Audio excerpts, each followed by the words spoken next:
Kanalıma ve mutfağıma hoş geldiniz. Evet, bugün sizlere öyle güzel bir poğaça tarifi hazırladım ki pamuktan bile daha yumuşak ve her zaman yapmak isteyeceğiniz çok güzel bir poğaça tarifi olacak. Evet, fazla da kıymetli vaktinizi almak istemiyorum. Tarifimin yapılışına geçmek istiyorum.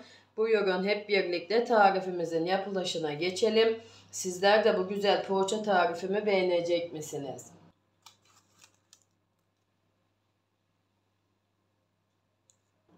Kabımın içine önce bir bardak ılık suyumla bir bardak ılık sütümü alıyorum. Üzerine 2 yemek kaşığı şeker, 1 tatlı kaşığı da tuz ilave ediyorum. Bir paket de kuru maya ilave ediyorum. Ve diğer malzemelerimi almadan önce bir karıştıracağım. Mayamın aktifleşmesi için.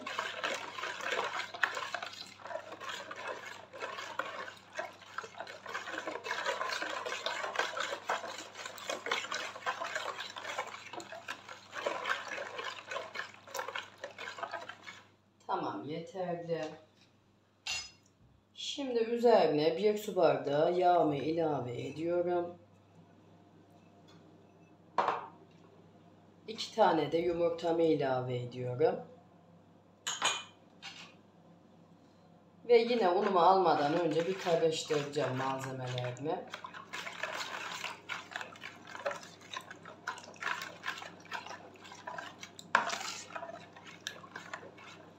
Tamam, yeterli. Burada 5,5 su bardağı unum var. Böyle kontrollü bir şekilde ilave edip yoğuracağım. Sizler de ununuzu kontrollü bir şekilde ilave edip yoğurun hamurunuzu.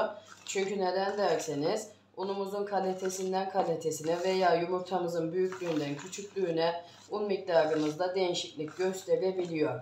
Şimdi gördüğünüz gibi kaşığımla önce toparlıyorum, sonra elimle yoğurmaya başlayacağım.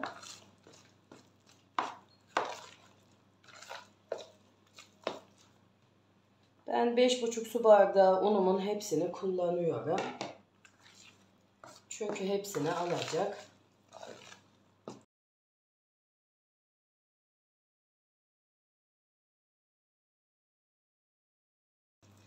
Şimdi hamurumu pürüzsüz hale gelinceye kadar yoğuracağım.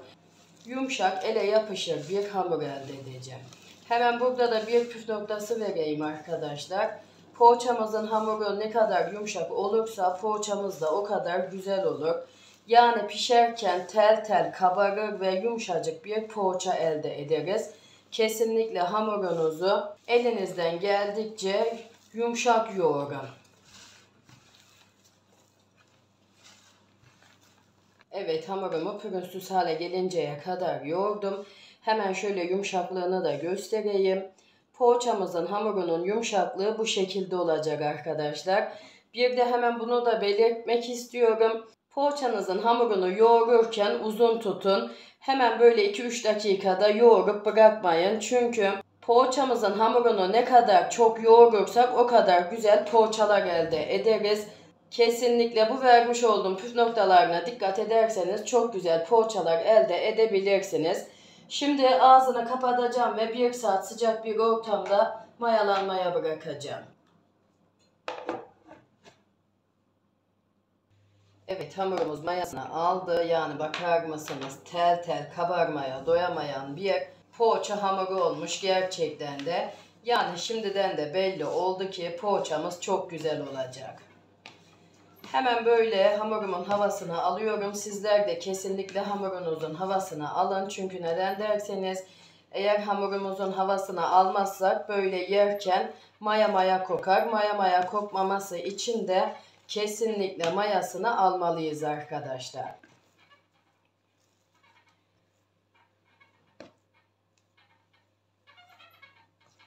Evet, hamurumun havasını aldım. Şimdi hemen bezeler haline böleceğim. Böyle yumurta büyüklüğünde bezeler almamız yeterli. Hemen şöyle kabımın kenarına alıyorum. Öyle bezenizi alırken fazla özenmenize gerek yok. Gelişi güzel beze alın. Çünkü hamurumuzu açacağımız için inanın ki beze alırken özenmenize gerek yok. Şimdi bütün hamurumu bezeler haline bölüp sonlandıracağım. Evet, bütün hamurumu bezeler haline getirdim. Şimdi hemen böyle karşıya alıyorum ve poğaçalarımın şeklini vermeye başlıyorum. Gördüğünüz gibi parmak uçlarımla açıp büyütüyorum.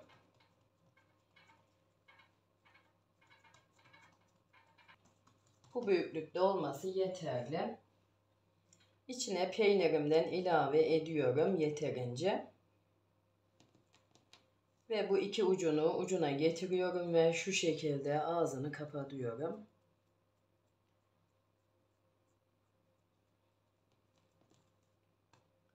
Ve poğaçamın şeklini verdim. Gördüğünüz gibi şimdi yan tarafa alıyorum.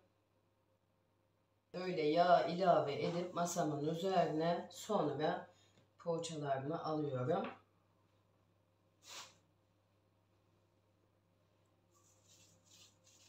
Biraz da hamurumu açacağım yere ilave ettim yağımdan ve yine aynısı gibi parmak uçlarımla açıp büyütüyorum. Bu kadar büyüttükten sonra hamurumuzu içine peynirimizi katıyoruz ve ucunu ucuna getirip şeklini veriyoruz. Böyle iyice bastıralım ki açılmasın. Poğaçamızın şekli bu şekilde olacak. Hemen yan tarafa alıyorum.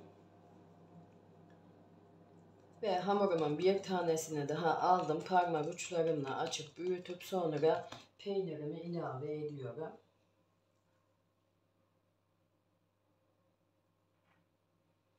Ve ucunu ucuna getiriyorum ve parmak uçlarımla kapatıyorum açılmayacak şekilde. Ve poğaçamızın şekli bu şekilde olacak. Şimdi son bir tane daha gösterip sonra sonlandıracağım.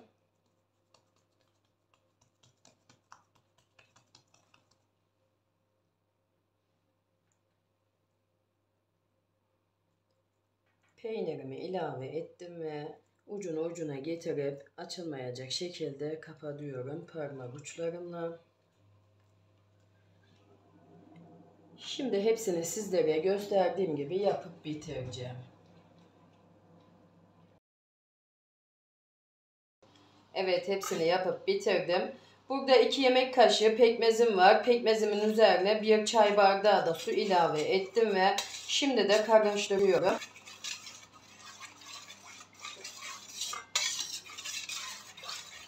Tamam, yeterli bu kadar karıştırdım.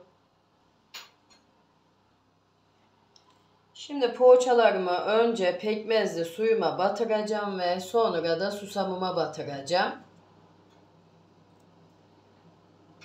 Böyle bu şekilde. Ve yağlı kağıt sermiş olduğum tepsimin içine alıyorum. Yine tek taraflı batırıyorum pekmezli suyuma, sonra da susamıma batırıyorum. Böyle bu şekilde yine yağlı kağıt sermiş olduğum tepsimin içine alıyorum.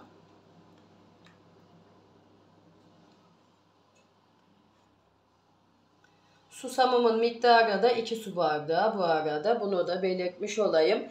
Şimdi hepsini sizlere gösterdiğim gibi önce pekmezli suyuma sonra susamıma batırıp bitireceğim.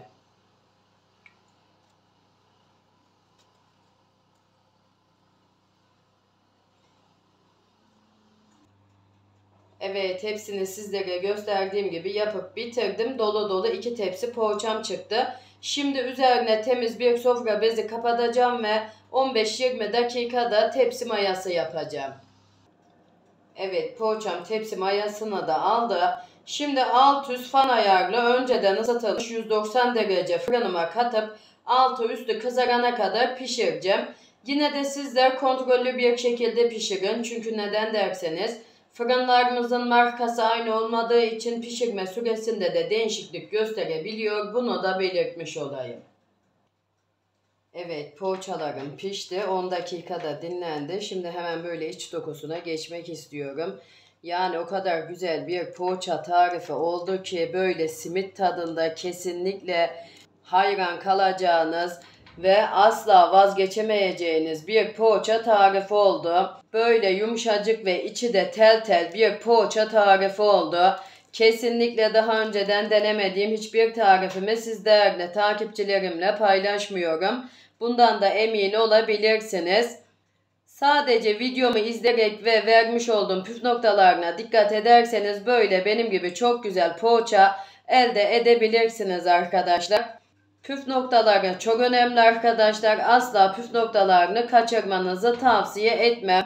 Evet, bugünkü tarifim de buraya kadardı. Umarım beğenirsiniz ve daha güzellerini sizler yaparsınız. Yine tarifimle alakalı aklınıza takılan sorularınız olursa yorumlar kısmına yazarsanız elimden geldiği kadar hızlı cevap vermeye çalışıyorum. Ve hala da kanalıma abone değilseniz ve beni buraya kadar da izlediyseniz bir tıkla ücretsiz bir şekilde abone olup bildirim tuşlarınızı açarsanız bundan sonraki gelecekteki bütün tariflerimden de haberdar olursunuz. Ve tariflerimi beğeniyorsanız da sosyal medyalarınızda ve sevdiklerinizle de paylaşabilirsiniz.